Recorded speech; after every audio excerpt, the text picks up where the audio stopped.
Wonderful. We also know Mrs. Lina Ornelas. She is head of public policy and government affairs for Mexico in Google. She studied law at the University of Guadalajara and has a master's degree in international legal cooperation from the Université Libre de Bruxelles, and she knows perfectly Brussels, wonderful city. She is an expert. She is an expert in classified information archives, data protection, privacy, and internet governance, and has published numerous books and academic articles on such topics. For 12 years, she worked in the public sector within Mexico and Europe. 9 of such years, she was General Director for Classification and Personal Data in the Transparency and Data Protection Authority, and after as General Director of Self-Regulation on Personal Data Protection in the same institution. And before that, she worked for the European Commission and the Ministries of Economy and the Interior. And she is a member of the advisory boards of the Mexico Institute of the Woodrow Wilson Foundation in Washington, D.C., and of the Future of Privacy Forum, alongside experts on internet privacy and of the International Association of Privacy Professionals. She presides the Digital Economy Commission of the International Chamber of Commerce Mexico and is vice president of the Mexican Internet Association, and she was research professor in the Center for Investigation and Economics, where she dedicated herself to matters related to the law and new technologies. It's a pleasure to host you and to listen to your... Merci beaucoup. Pascual. Thanks a lot. Gracias de verdad a Infotech y también al INEGI por organizar este importante foro. Creo que hace muchísima falta entrar a detalle sobre estos aspectos del Big Data y los beneficios que nos puede traer como sociedad, pero también, como bien decía el doctor Recio, pues tener este enfoque de precaución y de cuidado, porque realmente podríamos afectar mucho a las personas con un uso inadecuado. Y bueno, mi presentación va a hacer más énfasis en los temas de innovación, pero quisiera pedirle a alguien si le puede bajar al aire acondicionado, so riesgo o a pena de que nos podamos quedar congelados todos los panelistas. Muchas gracias. Perdón por eso, pero hace muchísimo frío acá arriba. Bueno, lo que yo quería era un poco contarles la cuestión que vemos en cuanto a… No avanza, así. La era digital, y como todos sabemos, pues… se habla siempre de las 3 Bs en los grandes datos, ¿no? Que es la velocidad, el volumen y la variedad. Ahora ya no hay problemas de almacenamiento. Antes, no sé, muchos de los que estamos aquí, cuando teníamos un correo electrónico, que es el mejor ejemplo del cómputo en la nube, recibíamos recados de, por favor, elimina los correos de tu bandeja porque ya no hay espacio, ¿no? Ahora eso ya no ocurre. Y los datos se pueden recabar incluso sin que nos demos cuenta a través de sensores o de cámaras y de interconexiones inteligentes entre todos esos dispositivos, como lo es el Internet de las Cosas. Pues esto nos trae muchas cosas a la mesa. Nos trae innovación, que ¿qué es innovar? Bueno, es generar cosas nuevas, no es crear una nueva plataforma o algo que no existía, sino mejorar las cuestiones que ya tenemos. Pero nosotros desde Google creemos que es muy importante que los enfoques regulatorios sienten sobre la mesa cuando hablamos de temas de la era digital, pues a todos los actores que tienen que intervenir, pero también que los reguladores no vayan a entorpecer innovación pensando que están protegiendo. Lo que es más importante para un regulador hoy en día, porque sabemos que ya no podemos impedir la acumulación, la transferencia, el almacenamiento y el uso de datos, es más bien ver o hacernos la pregunta correcta de si esa regulación realmente va a proteger más a un individuo o no. Esta imagen nos gusta mucho porque este es realmente lo que ocurría en Gran Bretaña en el siglo XIX. Los coches, primeros automóviles que empezaron a moverse, pues iban entre 3 y 5 kilómetros por hora.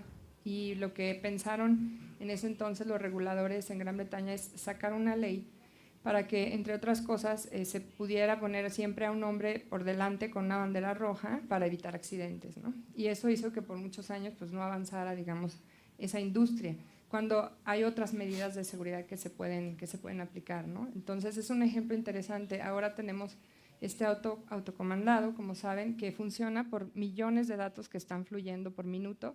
No todos son personales, como decía el doctor Recio, evidentemente muchos son anonimizados y tienen que ver con la conectividad de satélite, con los sensores que indican cuándo debe frenar el automóvil y cuándo no, etcétera. Pero sí es muy importante que tomemos en cuenta que justo ahora pues ya es imparable el acumular información. Entonces, ¿cuáles son los desafíos? ¿Dónde están los retos? La innovación no se puede forzar, pero lo importante es que se fomente bajo un enfoque de seguridad también.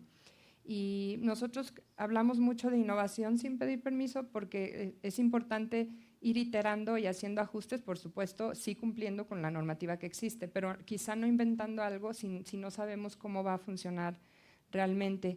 Y pues sabemos que los datos son la savia pues, de la innovación, es por eso que el acento debe estar puesto no tanto en la acumulación, es como la receta del mole en México, usamos muchísimos ingredientes y queda muy bien.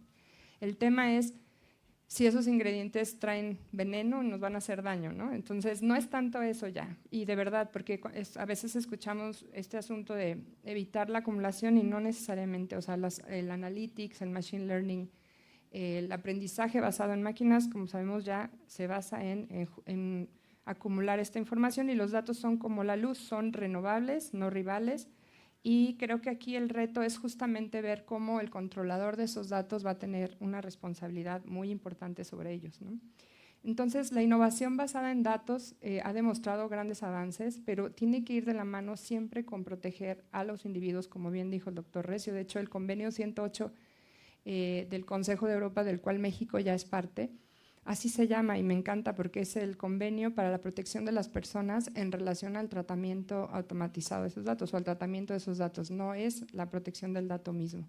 Pero lo que vemos ahora es que las medidas de seguridad son también muy importantes porque si no se hace bien, la propia plancha, la televisión o el refrigerador puede estar mandando información para que compre algún producto, pero con nuestra tarjeta de crédito, etcétera. Entonces tienen que tener también los objetos medidas de seguridad importantes para garantizar esa privacidad y ese buen uso de los datos. Y la transparencia, eso es algo muy interesante, una novedad del reglamento europeo que dice realmente tienes que hacerle entender al titular de los datos qué se está haciendo con la información y que él pueda a su vez tener control.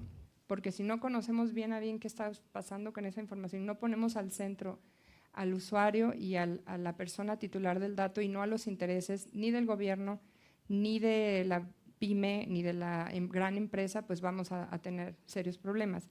Y bueno, por ejemplo, ahora también hablando de la era digital, la portabilidad se vuelve importantísima porque se acumulan esos grandes datos, pero necesitamos tenerlos en formatos interoperables, que la gente se los pueda llevar y que la empresa que los tenía los borre definitivamente y que no les dé un uso indebido.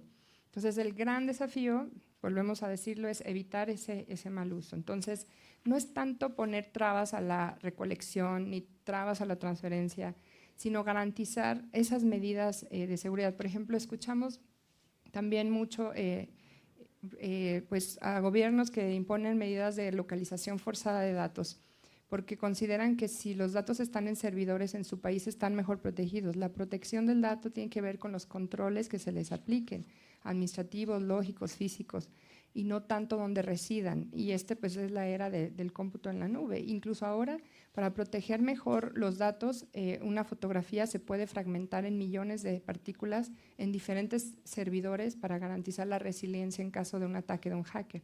Entonces, realmente no es donde estén localizados, por supuesto, los estados tienen un derecho totalmente soberano a determinar que los datos, por ejemplo, de seguridad nacional se queden en ese servidor, pero no necesariamente toda la información. ¿Y por qué lo digo? Porque los países que impongan esta regulación ex ante sin iterar, sin hacer pruebas, también pues sí van a detener muchísimo la innovación o el crecimiento. Eso afecta pues no solo a los grandes en Internet, sino a los pequeños y medianos, porque hoy en día, y ya lo hablábamos, hay mucha información disponible. Las plataformas permiten que se generen nuevos modelos de negocio y puede ser una startup la que esté utilizando grandes datos. También las universidades, los hospitales, y en fin, cualquier usuario pues podría estar haciendo uso de estos grandes cúmulos de información. Y bueno, simplemente ya lo mencionamos, hubo nuevas tecnologías que se crearon por la acumulación de datos o por el almacenamiento de datos como el cómputo en la nube, Y creo que ahí es muy importante que las regulaciones sean claras en torno a quién es el responsable de recabar directamente el dato del titular y quién es el encargado de tratamiento. Los servicios de la nube, por ejemplo, en el caso de la ley y el reglamento en México, quedaron muy bien regulados porque dejan claramente la responsabilidad al responsable originario, valga la redundancia, y a través de las cláusulas contractuales queda claro qué puede hacer, qué va a pasar al final del contrato si destruye la información, si la tiene que regresar. En fin, este es un aspecto muy importante porque permite que las empresas desde México puedan contratar servicios en cualquier parte del mundo y no necesariamente tienen que estar aquí. Y bueno, como saben, el Internet de las cosas pues viene justamente a acumular esta información y ya lo habíamos dicho, el machine learning y la inteligencia artificial. Los datos, pues como sabemos, como base para el tratamiento está el consentimiento, tanto el expreso como el tácito, pero también ahora el mismo reglamento europeo habla del interés legítimo, lo cual facilita muchos tratamientos contextuales y pues sabemos que la protección de datos no es incompatible con la innovación si se hace bien. La evolución que hemos tenido fue al principio en las leyes predigitales de limitar, incluso se hablaba mucho del principio de proporcionalidad, que quizá ahora creo que los principios están cambiando, ¿no? Los principios ahora son más la lealtad del responsable de tratamiento, evitar los malos usos y garantizar la seguridad. Entonces, pues necesitamos tener practicidad, porque si vamos a estar interactuando con objetos, también tenemos que saber cómo vamos a ejercer ese consentimiento con los mismos, enfocarnos en el uso que se le dé al dato y al daño que pueda causarse. Este enfoque también de gestión de riesgo me parece muy importante para prevenir el mal uso. Y bueno, promover la privacidad por diseño, por supuesto, el desarrollo de estas, las famosas PIAs, ¿no? Que es esta evaluación de impacto a la privacidad ex ante, y que esto se haga como una práctica sencilla también para las pequeñas empresas o los individuos que utilicen grandes cúmulos de información. Y bueno, aquí es un video que no voy a pasar porque se nos va el tiempo, pero es una novedad que creo que impulsados por el nuevo reglamento europeo que exige mayor claridad al usuario. Yo le llamo, bueno, es un problema muy serio el que tenemos hoy en día porque bajamos apps todo el tiempo, pero nadie lee las políticas de privacidad porque además todas son disímbolas, son muy largas. Uno lo que quiere es el servicio y le da clic, clic, clic, pero no sabe a qué se está comprometiendo, qué datos se están recabando. Por ejemplo, la aplicación de la linterna, que es una de las apps más bajadas en el mundo, a veces pide localización y, por ejemplo, para Google la localización es un dato sensible que está off y uno tiene que encenderlo cuando así lo requiera. Y eso es algo muy, muy delicado, ¿no? Entonces, algo que creo que sería muy importante es impulsar estándares por parte de la industria de las apps para que sean más o menos los mismos cajones y que la gente pueda entender y utilizar recursos como los videos. Los videos demuestran claramente que son mucho más pedagógicos y que si ustedes le ponen clic ahí ahora en nuestra nueva política de privacidad, con ese video van a saber el modelo de negocio, que digo, si nos dan, son 2 minutos, vale la pena porque Google se basa en la venta de publicidad y ahí queda claro cuál es el comportamiento basado en búsquedas, cómo un usuario puede desactivarlo, por qué recabamos esos datos y por qué te llega un anuncio de la cafetería por la que estás cerca y pasando por ahí, o por qué si vienen ustedes de viaje a México después van a recibir publicidad sobre hoteles en México. Si ustedes quieren desactivarlo, lo pueden hacer y claramente Google no le da ni vende sus datos personales al anunciante. Es una red de display que va a grandes segmentos de datos personales por IPs anonimizadas. Eso no lo sabe la gente y se va perpetuando pues este miedo de navegar y lo que no vemos detrás es que gracias a estas plataformas y a la publicidad pues crecen los negocios, una zapatería local puede vender más, eso genera empleos y eso paga también nuestros sueldos en la compañía. Entonces es un tema interesante a explorar, o sea, porque el uso de datos bien hecho no tiene por qué generar estos problemas. Y pues ya para terminar, ¿cuántos minutos duro? Ya no tengo, ¿verdad? Para pasarlo. ¿Se puede o no? Porque es una política de privacidad en la práctica muy sencilla. ¿Dónde? Aquí le damos clic con el mouse, pero no, creo que no. ¿Le pueden dar clic ustedes? ¿No tienen control de mi computadora? Ahí. Cuando Hola. utilizas los servicios de Google, recogemos información de diversa índole. Con carácter general, esta información se divide en dos categorías, las que creas o compartes con nosotros y las que recogemos cuando usas nuestros servicios. A continuación, te explicamos más detalladamente qué engloban estas categorías. Recogemos los datos que creas y compartes con nosotros, como, por ejemplo, el nombre que proporcionas al crear una cuenta, las fotos que subes a Google Fotos o los mensajes que envías haciendo uso de nuestros servicios. También recogemos información cuando usas nuestros servicios, es decir, datos sobre los dispositivos, las aplicaciones y el navegador que utilizas, además de tu actividad en Google, como las búsquedas que haces, los anuncios con los que interactúas y las visitas a sitios web que usan nuestros servicios. Esto puede incluir información sobre tu ubicación cuando utilizas los servicios de Google. Por ejemplo, si buscas cafeterías, podemos utilizar los términos que has buscado y tu ubicación para ayudarte a encontrar un lugar fantástico a la vuelta de la esquina. Bueno, muchas gracias por eso, allá atrás. ¿Y ahora cómo paso a la otra?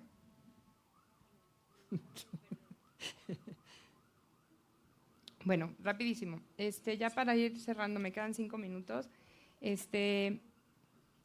Lo que consideramos importante es eso, ser más transparentes, claros, y también por videos te dice qué controles tienes para que tú puedas desactivar esa publicidad o para que puedas llevarte tus datos de Google y si los tienes en Google Fotos te los puedes llevar a otra compañía, etcétera. Eso es muy relevante. Esa escalera es bien interesante porque es una escalera del progreso y la innovación basada en datos y lo que plantea es que la factibilidad tecnológica se da per se, es decir, de repente vemos que un Uber está a través de una plataforma utilizando información de la oferta y la demanda. Entonces, el automóvil que está pasando cerca por un mapa en una plataforma ubica a un individuo por su localización cerca, ¿no?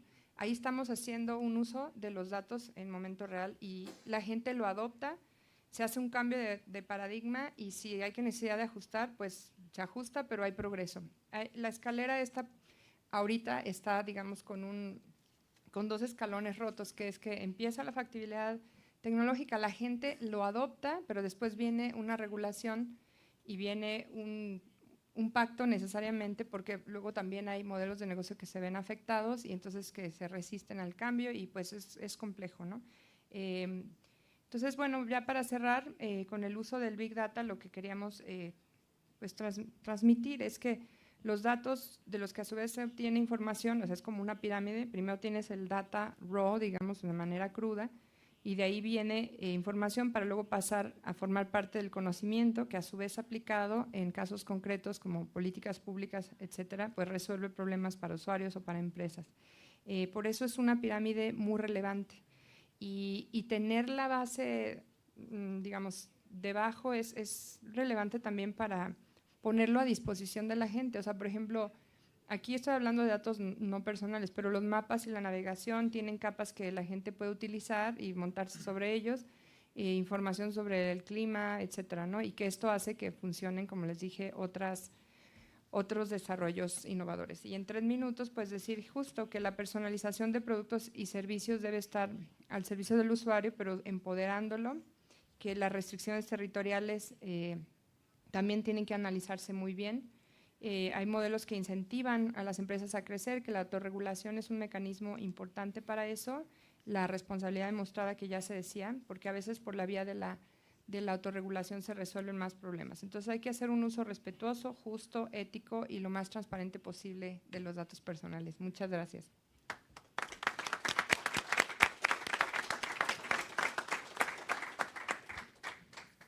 Thank you very much for this presentation and the film we saw on data protection.